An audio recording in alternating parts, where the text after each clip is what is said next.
C'est l'heure des 4V en Suisse. Aujourd'hui, Jean-Paul Chapelle, vous êtes en duplex de Davos, aux côtés du gouverneur de la Banque de France, François Villeroy de Galhau. Messieurs, bonjour. Bonjour Maya. Bonjour Maya, bonjour à tous, bienvenue à Davos. Bonjour François Villeroy de Galhau, gouverneur de la Banque de France. Bonjour Jean-Paul Chapelle. Merci beaucoup d'être avec nous. Journée capitale ici au Forum économique mondial puisque Donald Trump arrive et il l'a dit, il veut annexer le Groenland. Que peut faire l'Europe? Que peuvent faire les Européens? L'Europe doit tenir ferme et se défendre. Et l'Europe doit aussi se réveiller et jouer ses propres cartes. Vous savez, Jean-Paul Chapelle, l'intervention qui a marqué hier à Davos, ce n'est pas un Européen, mais c'est un ami de l'Europe, c'est Mark Carney, le Premier ministre du Canada. D'abord, il a fait tout un discours sans citer le nom du président américain. Nous devons être un peu moins obsédés par lui et un peu plus nous occuper de nous-mêmes. Et puis, il a dit que les puissances moyennes, comme la France, ses alliés européens, le Canada, la Grande-Bretagne, devaient mobiliser leurs propres ressources, et nous en avons, et puis faire alliance. Dans nos ressources, alors bien sûr, il faut nous défendre sur les droits de douane, il faut défendre le droit sur le Groenland, mais nous avons beaucoup de ressources. Nous pouvons faire, entre Européens et avec nos alliés, de l'intelligence artificielle, de l'énergie décarbonée, bien sûr notre effort de défense. Je crois qu'il est temps que l'Europe se réveille. Oui.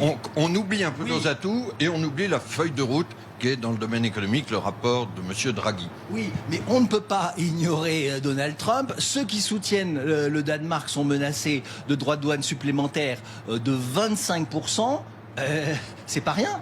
Alors, il y a une crise politique et il appartient aux leaders politiques de négocier et j'espère de la résoudre. Et donc avoir une mesure de rétorsion? Alors, sur la question des droits de douane, c'est très intéressant de voir que jusqu'à présent, ils pénalisent non pas les autres pays, mais l'Amérique elle-même. Oui. Il y a un rapport très sérieux qui a été publié lundi par un économiste allemand qui dit que c'est un but contre son camp pour l'économie américaine parce que plus de 90% des droits de douane sont payés non pas par les exportateurs, comme la France et l'Europe, mais par les Américains eux-mêmes.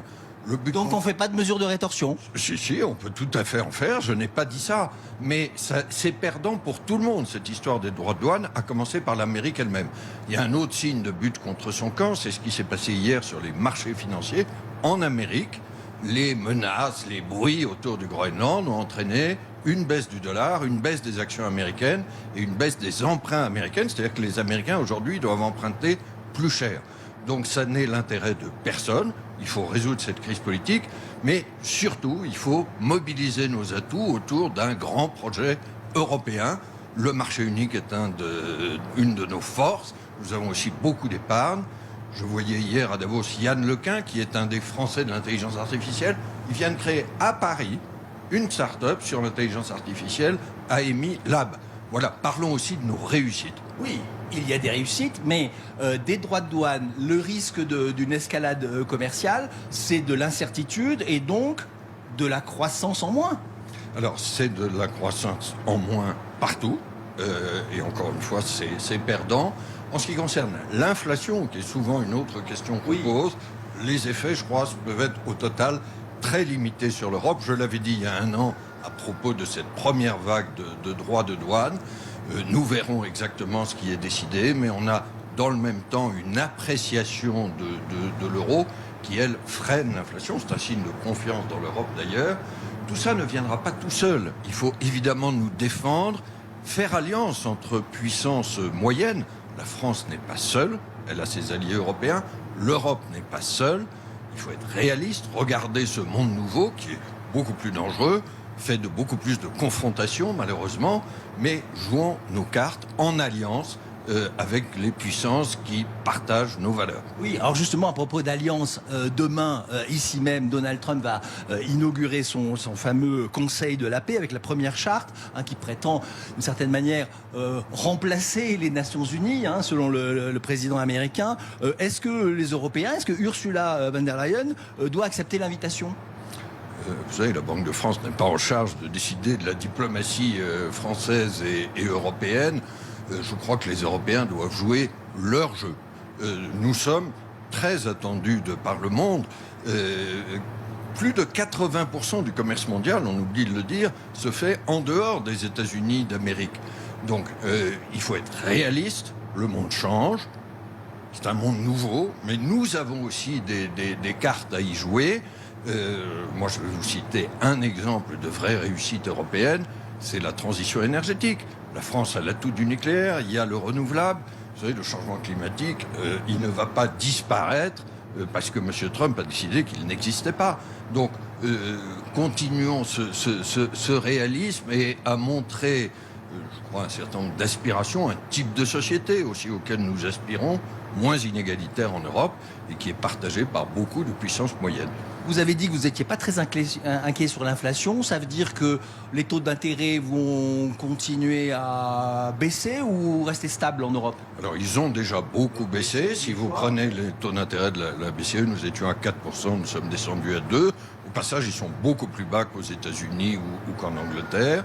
Sur le crédit immobilier, ils sont descendus à 3,1%. Ça fait plusieurs mois que la baisse s'est arrêtée sur le crédit immobilier, donc je redis que c'est un bon moment pour emprunter. Mais globalement, les conditions de financement sont favorables en France et en Europe. Il faut aussi que nous continuions à réduire nos déficits, parce qu'aujourd'hui, ce que l'État emprunte et la dette pèsent évidemment sur l'économie française. Ouais. L'épargne en France est à des niveaux très élevés. Plus de 18% des revenus des Français sont épargnés chaque année. C'est quelque chose qui freine aussi la consommation et donc la croissance.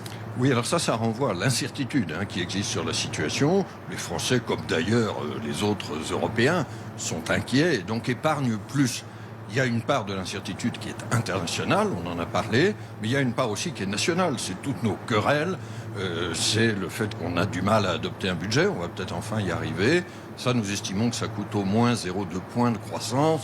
Je crois qu'avec la gravité de ce qui se passe dans le monde, c'est aussi une invitation à mettre de côté certaines de nos querelles franco-françaises, de nos disputes, de nos postures, et à trouver des compromis.